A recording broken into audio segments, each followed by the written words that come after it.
Hello, world. Welcome to episode 96 of the Jimmy Canz Show. It is a classic supercard retrospective time. World Championship Wrestling presents Capital Combat 90, Return of RoboCop. Yes, you're finally at this one. Oh, man. Anyway, let's talk about it, shall we? If we have to. All right, it was an NWA event promoted by World Championship Wrestling, held on May 19th, 1990 from the DC Armory in our nation's capital, Washington, D.C. 7,500 people in attendance, about 75% capacity for that venue. Was broadcast on pay-per-view, later released on home video, courtesy of Turner Home Entertainment. Action was called by Jim Ross and Bob Caudle. Let's get into the card. All right, the opening contest was a six-man tag. The Road Warriors, Hawk and Animal, with Precious Paul Ellerin in their corner, joined by Norman, take on the Slaughterhouse, consisting of Kevin Sullivan, Bam Bam Bigelow, and Cactus Jack, who had Sir Oliver Humperdinck, the big kahuna himself, in their corner. The Road Warriors and Norman get the W here, but this would be the last appearance by the Road Warriors in the Jim Herd run promotion. They were heading out the door and going to end up in Titanland about 1 month later.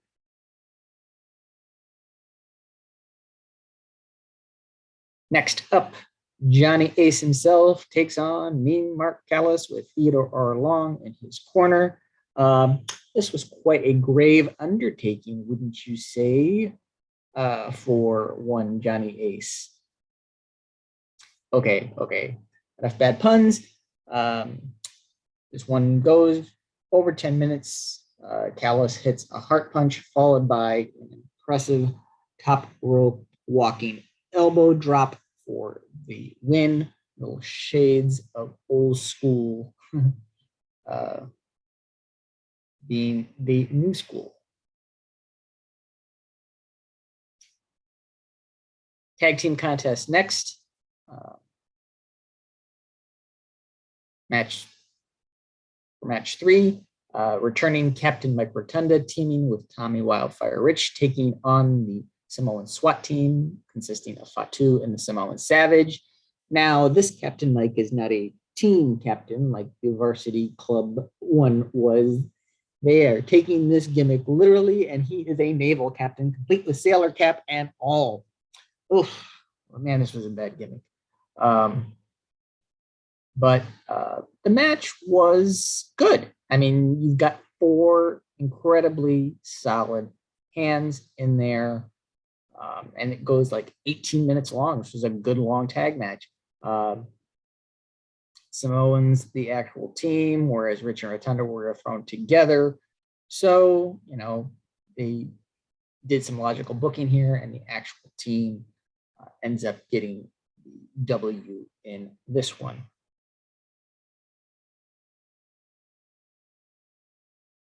Next up in a hair versus hair match, Precious Paul Ellerin takes on Theodore R. Long. Long was doing the boxing thing, complete with the loaded glove shtick. And this one, as you would probably suspect, in the days of late 80s, early 90s wrestling, his loaded glove backfires on him when Ellerin gets a hold of it and ends up knocking Teddy cold, picking up the win, and Long's head is then shaved. But let's face it, both of these men didn't have much to lose in this one, as both their hairlines lacked a lot, left a lot to be desired, so to say. Anyway. Next, NWA United States tag titles are on the line as the champions Flying Brian and the Z-Man defending against James E. Cornette's Midnight Express, consisting of Sweet Stan Lane and Beautiful Bobby Eaton. Cornette was forced to be confined in a shark cage in this one, but we will get into that aspect of the cage a little bit later. No Cornette to assist the Midnight, no problem. As the Midnight could cheat just fine without him. And a kick to the back of the head from the, by the illegal lane onto Z-Man sent him into a cradle pin from Eaton over to the 20-minute mark, but it led to the 3 count. So your winners and new United States Tag Team Champions, the Midnight Express. After this one, we get some RoboCop shenanigans. Shows up backstage. And he and Sting head out to the arena. The Horsemen then show up, force and lock Sting into the shark cage ringside. And now we understand exactly why that cage was out there. RoboCop then runs the Horsemen off and rips the cage door off to free Sting. This was the most they could get out of the actor, as he couldn't really see anything, couldn't really move well in that costume. So, what else could you really do with him but this?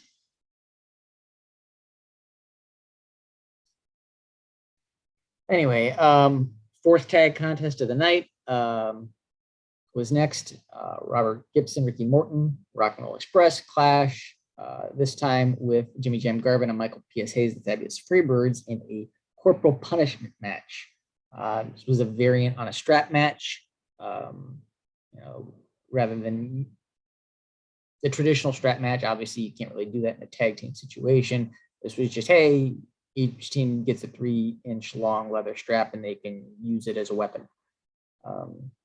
Real bizarre stipulation here, that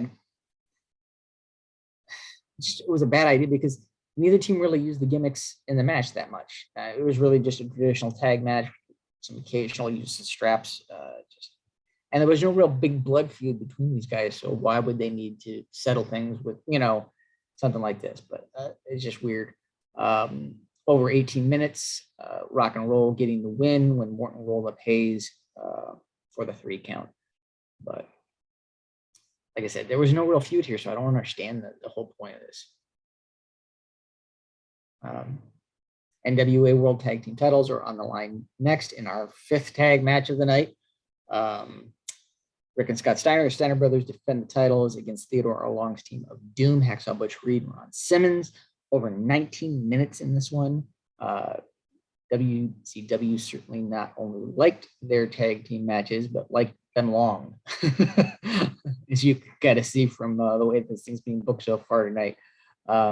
Another title change here, and another due to illegal interference, as Simmons would strike Rick in the back, allowing Reed to get the pinfall and secure the titles for Doom. So your winners and new NWA World Tag Team Champions, Doom.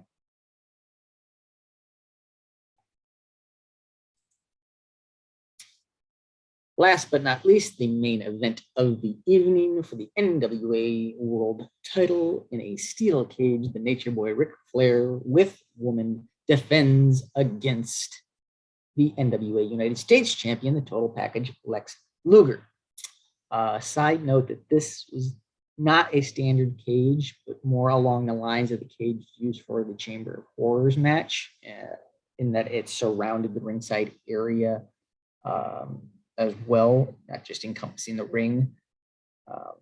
They had no door to prevent escape or interference, but they allowed women to be enclosed in the cage when the match first started. So we've got this cage so nobody can get in, but we're going to allow your manager to be in the, in there. But prior to the match starting, the pre-match check by official Mike Atkins discovered woman's glove was loaded and She was thus ejected from ringside.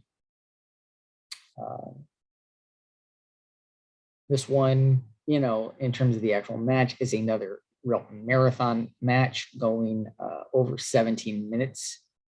Late in the contest, this doorless cage to prevent interference is raised just enough to allow a returning Barry Windham enough room to get in and attack Luger, who had Flair locked in the torture rack at the time. The official then calls for the bell, DQing Flair and awarding Luger the match, but not the title. So, a few things here. A DQ in a cage match. I complimented the logical booking earlier, and now we have this. Anyway, Sting comes out to help Luger and is then joined by a debuting 7'7" Elegante.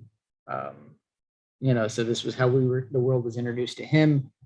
Like I said, this was just bizarre. Just bizarre finish. People wanted to criticize WWE a while back when they had the no finish and a Hell in a Cell, like a DQ finish in a Hell in a Cell. WCW did it first. DQ in a cage match makes no sense. Anyway, solid wrestling, honestly, in almost all these matches, but some bizarre booking decisions, ridiculous RoboCop story arc. Once again, in my opinion, way too many tag matches on a card. I mean, honestly, also some of the solid wrestling was ruined by bizarre booking. All right. The U.S. title, Shark Cage, what was the point of having Cornette in there? Like I said, it was actually out there, and with the gimmick door, just so RoboCop could rip it off for the next segment. Speaking of which, the entire RoboCop thing, so I said that actor couldn't do anything in that costume. It was pointless. And what was the point in this anyway? Like, there was no real cross promotion, more so than, this event. Just didn't make a whole heck of a lot of sense to me. Like I said, the corporal punishment match, with the strap, what was the point there? They hardly used him. It's an 8-match card with 5 tag matches. So before, which I just don't understand the propensity for so many tag matches. Only one singles title on the line defended at this show. Granted, 2 out of your 3 singles titles at the time, the World, US, and TV. 2 of them were involved in one match. Obviously, it wasn't a title for title thing, but where was your TV champion? He wasn't even on the card. 2 of those 3 singles matches, also, like I said, there was way too many tags, and then the single matches, you get 2 of the 3 of them were pointless. Johnny Ace, Mean Mark, there's no story there. So, it didn't go any further. It was a one-off and done. And then, you have your manager, comedy singles match on the card as well.